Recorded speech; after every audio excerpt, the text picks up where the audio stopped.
Welcome back to our channel. तो आपने पिछले वीडियो में जाना था कि फ्यूचर कंटिन्यूअस टेंस का यूज हम क्यों करते हैं और इसमें वर्ब की कौन सी फॉर्म का यूज किया जाता है और इसमें हेल्पिंग वर्ब होती है वो कौन सी होती है। तो आपने जाना था कि फ्यूचर कंटिन्यूअस टेंस का यूज उन कार्यों के लिए किया जाता है जो भविष्य में जारी रहेंगे, यानी इसमें हिंदी में वाक्यों के अंत में हमेशा रहा होगा, रही होंगी, रहे होंगे, इस तरह से शब्द आते हैं। और फ्यूचर कंटिन्यूअस टेंस में हमेशा मेन वर्ब की फर्स्ट फॉर्म का यूज किया जाता है और इसमें हेल्पिंग वर्ब होती है वो विल बी और शैल बी का यूज किया जाता है। और फ्यूचर कंटिन्यूअस टेंस में आईएनजी फॉर्म का भी यूज किया जाता है। इसमें जो एसरेटिव या एफर्मेटिव सेंटेंसेस होते हैं उसका स्ट्रक्चर होता है सब्जेक्ट प्लस विल बी या शैल बी प्लस वर्ब की first form plus ING plus object. तो इस तरह से इसमें जो एसरेटिव सेंटेंस होते हैं इसी स्ट्रक्चर के अकॉर्डिंग चलते हैं। तो हम एक बार फ्यूचर कंटिन्यूअस टेंस के बारे में जानने के बाद अब हम फ्यूचर परफेक्ट टेंस के बारे में जानेंगे।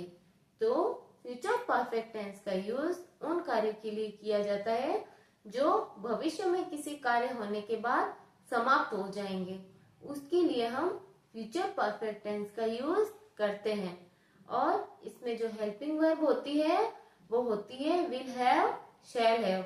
और फ्यूचर परफेक्ट टेंस में हमेशा मेन वर्ब की थर्ड फॉर्म का ही यूज किया जाता है। तो हम एक बार फ्यूचर परफेक्ट टेंस के बारे में जान लेते हैं। तो इस टेंस में उन कार्यों के बारे में बताया जाता है जो भविष्य में किसी समय बिंदु पर या किसी कार्य विशेष के होने के बाद पूर्ण हो जाएंगे और इसमें मेन वर्ब की थर्ड फॉर्म का यूज किया जाता है। और इसमें हेल्पिंग वर्ब होती है वो होती है विल हैव, शैल हैव। ये आप देखिए विल हैव और शैल हैव का यूज किया जाता है। और इसका स्ट्रक्चर होता है एफर्मेटिव या एसरेटिव सेंटेंसेस में होता है सब्जेक्ट प्लस विल हैव या शैल हैव प्लस वर्ब की थर्ड फॉर्म प्लस ऑब्जेक्ट। और इंटेरोगेटिव सेंटेंस का होता है वो होता है will shell plus subject plus have plus verb की थर्ड फॉर्म प्लस ऑब्जेक्ट।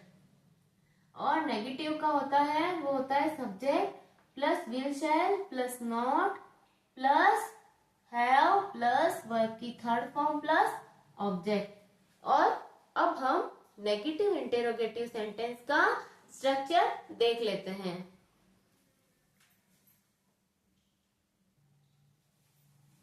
इसका स्ट्रक्चर होगा शैल विल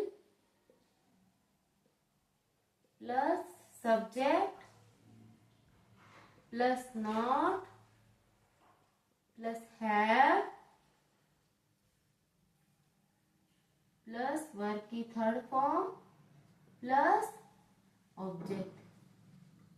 तो आपने देखा कि फ्यूचर परफेक्ट टेंस का स्ट्रक्चर कैसे बनता है। और इसमें जो हिंदी में वाक्य आते हैं उनमें जो लाइन्स होती है वो होती है रह चुका होगा या रह चुके होंगे या रह चुके होंगे, इस तरह से इसमें हिंदी में वाक्य आते हैं।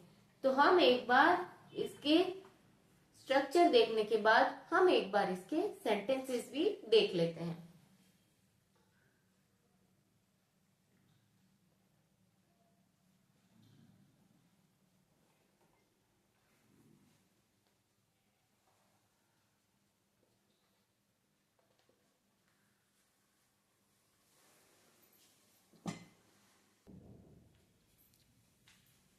तो हम इसका फर्स्ट सेंटेंस देखेंगे।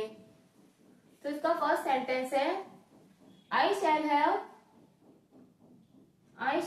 Paid fee by this week. I shall have paid fee by this week, यानी कि मैं इस हफ्ते तक फीस पे कर चुका होऊंगा। तो इसमें इसमें आई सब्जेक्ट हो गया, ये shall helping verb, shall have helping verb, और वर्ब की थर्ड फॉर्म और ऑब्जेक्ट हो गया। और he will have consulted the doctor, यानी कि वो डॉक्टर से कंसल्ट कर चुका होगा। तो ही सब्जेक्ट हो गया, ये विल हैव हेल्पिंग वर्ब हो गई, और ये वर्ब की थर्ड फॉर्म और ऑब्जेक्ट हो गया। Will she have practised enough by the end of this month, यानी कि वो प्रैक्टिस कर चुकी, यानी वो पर्याप्त प्रैक्टिस कर चुकी होगी इस मंथ के अंत तक। तो इसमें ये विल हो गई, विल शी, तो ये विल पहला है क्योंकि इंटरोगेटिव सेंटेंस है, ये सब्जेक्ट हो गया, हैव वर्ब की थर्ड फॉर्म और ऑब्जेक्ट हो गया। I shall have written my exercise by then, यानी कि उसके बाद मैं अपनी एक्सरसाइज कर चुका होऊंगा या लिख चुका होऊंगा। तो ये आई सब्जेक्ट हो गया, ये शैल हैव हेल्पिंग वर्ब, ये वर्ब की थर्ड फॉर्म और ये ऑब्जेक्ट हो गया। He will have left before you go to see him, यानी कि तुम उसे देखने जाओगे उससे पहले वो जा चुका होगा। तो ये इसमें ही सब्जेक्ट और ये हेल्पिंग वर्ब, ये वर्ब की थर्ड फॉर्म और ये object. By the end of this month, यानी कि इस महीने के अंत तक, I will have worked here for 5 days, यानी कि इस महीने के अंत तक मैं यहाँ पे काम कर चुका होऊंगा, यानी इस महीने के अंत तक मैं यहाँ 5 दिन के लिए कार्य कर चुका होऊंगा। तो ये इसमें ये दो तरह से सेंटेंस भी बनते हैं, दो सेंटेंस को जोड़ते हुए भी, यानी किसी टाइम को बताने के लिए भी कि इस समय से इस समय तक हम ये कार्य कर चुके होंगे, तो इसके लिए भी हम फ्यूचर परफेक्ट टेंस का यूज करते हैं। तो आपने जाना कि फ्यूचर परफेक्ट टेंस का यूज क्यों किया जाता है। तो फ्यूचर परफेक्ट टेंस का यूज उन कार्यों के लिए किया जाता है जो भविष्य में किसी समय पर पूरे हो चुके होंगे, उनके लिए हम फ्यूचर परफेक्ट टेंस का यूज करते हैं। और इसमें जो हेल्पिंग वर्ब होती है वो विल है और शैल है होती है, वर्ब की थर्ड फॉर्म का यूज किया जाता है, और हेल्पिंग वर्ब होती है वो आपको बता ही दिया है, वर्ब की होती है वो थर्ड फॉर्म का यूज किया जाता है। तो आपने जाना कि फ्यूचर परफेक्ट टेंस का यूज क्यों किया जाता है और कैसे किया जाता है। अगर आपको ये वीडियो पसंद आए तो चैनल को फॉलो करें, लाइक करें, कमेंट करें और चैनल को सब्सक्राइब करें।